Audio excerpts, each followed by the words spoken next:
Hey everyone, I'm Shamragi. Welcome to this introduction session of Python.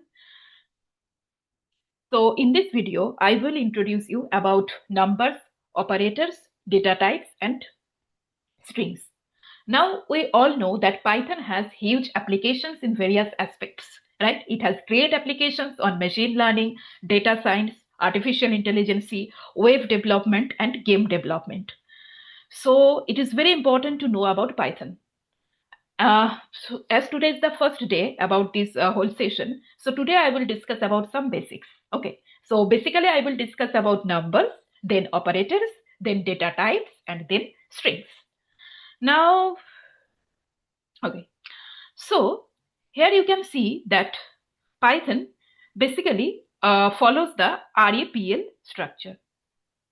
Just a minute. Yeah. So basically it means that read, evaluate, print, and loop. So what basically it is doing? Suppose you give some work to Python. Suppose 10 minus 4. It will first read. Okay. Then it will evaluate by itself. And then it will print the value. And then it will loop. Loops means the Python now is ready again to take a new value or new code or new operation. Let me show you some examples. Okay. So suppose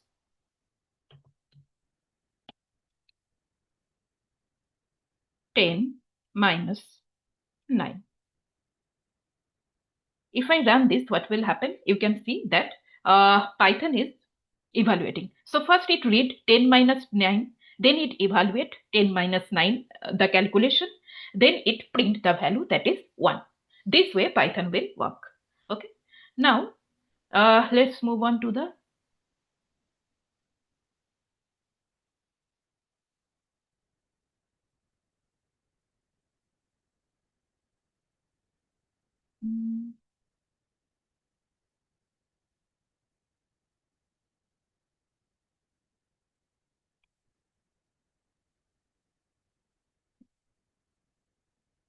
yes.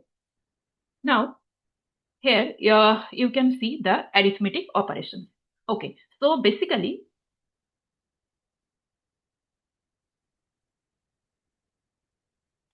let me put it this way.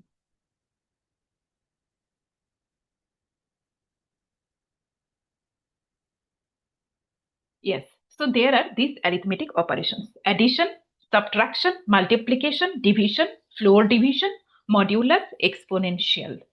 So these are the Python arithmetic operators. Now, people who know a little bit of mathematics or algebra, you know that at the time of simplification, there is some precedence about the operator, right? For example, if there is multiplication, addition, we will do the multiplication first. For mathematics, we do that. For the same thing, we will do on Python also. Here you can see that in order to remember it, you can remember this name PEMDAS. So basically parenthesis, exponents, multiplication or division, and then addition or subtraction. Okay, so Python also follow the same rule. We can see some demo of this.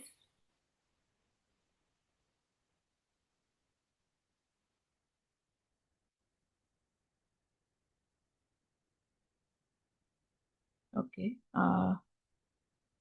For example, here we can try.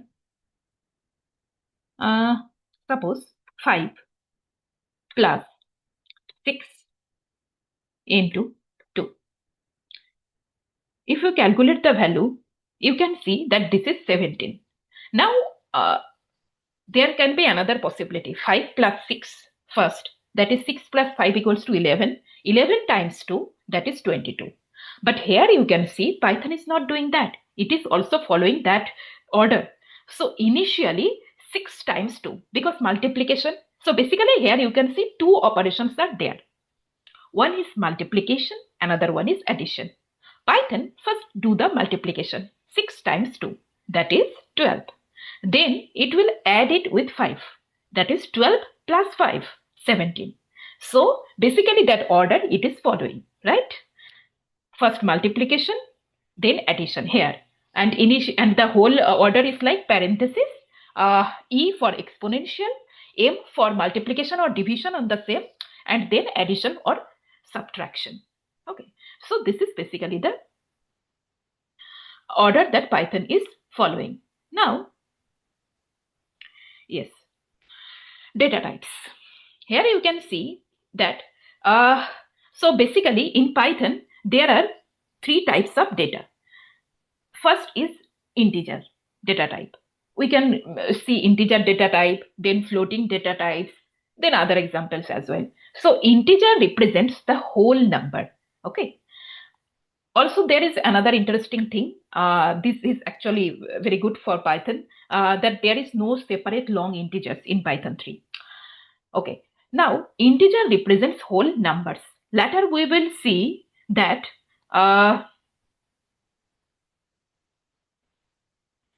float represents decimals. Not only that, Python has a function called type that can also determine what is the type of the integer. For example, type 6.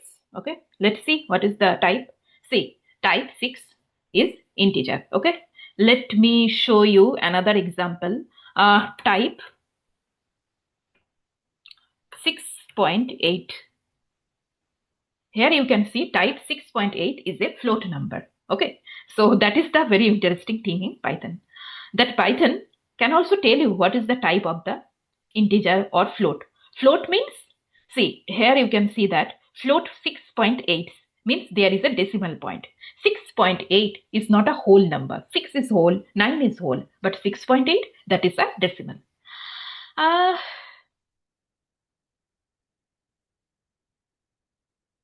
Okay, so float data type. Float represents decimal numbers. Example, y equals to 7.8. This is the class. Now, convert. In order to convert the integers to the float or strings to Boolean strings, Python can help us. If suppose we want to convert the number float to integer, Python can help us in that also. Suppose you have already the number 6.8, right? Now, if I do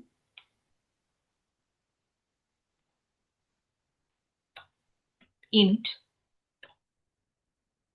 7.8, let's see what happens. Wow. See, here you can see that int 7.8 gives 7. So basically, Python will help us to convert the number float point to integer. Right here, 7.8, we put it int, it gives the integer value. Right, just like that, you can change the integer to float. Here we change float to integer. Okay. So this way, Python can help us to convert the types. Now, Boolean representation, that is called Boolean data type. For example, 5 greater than 2 or 5 greater than 3, whether this is true or false. You can see that 5 greater than 3 is true. So this is called Boolean data type. Now, string data type. First, we must know what is string. So whenever you speak, you can use a combination of words, sentences, or you can use the combination of words to form the sentences and text. Okay. Now, if you want to use words or sentences in Python, Python will take the help of the string. String represents a sequence of characters. It created with single or double quotes. String, you can even manipulate the words. There is string slicing. We will see those later. But today we will just see some basic examples of string. For example, hello student. Suppose you want to print this. So this is hello student. Suppose you want to print this, right? So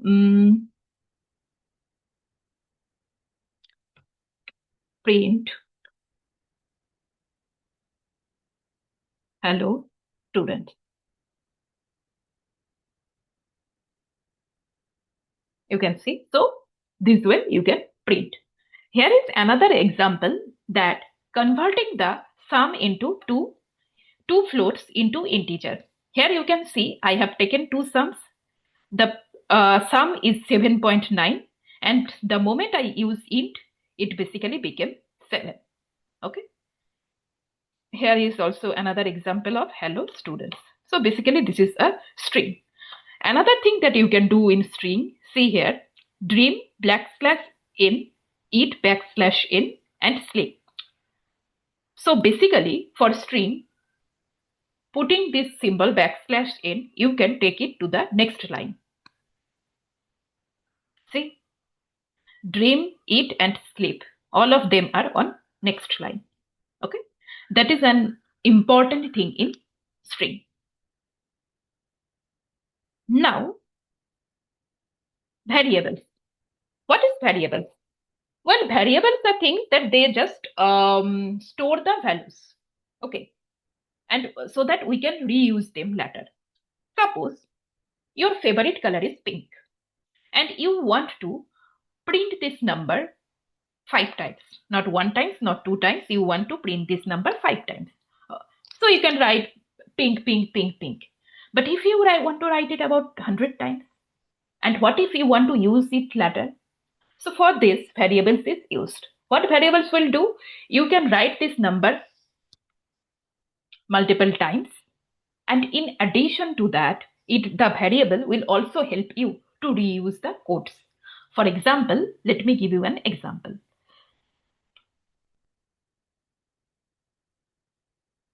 Okay, here, print color equals to blue, right? Color, say, you can do blue, blue, blue, blue, blue 5 times. Also, there is another thing that you can do with color. Variables are actually very good, they are flexible. So you can update the variables later. For example, let's change the color. It is we close it, yeah. Color equals to let's give pink. Now, what we will do? We will print the color.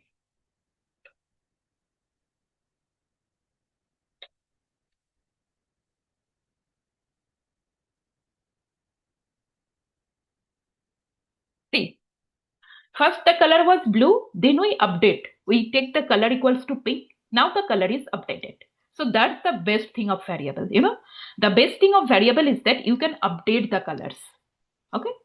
Now next, yes, concatenation. In later videos, I will discuss about variables in more detail. But today we will just know about basics, as I told initially. So variables plus strings, that is called concatenation. Okay, so for example,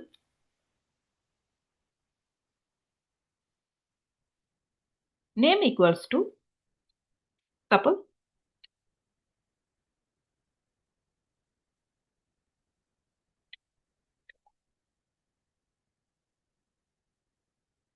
print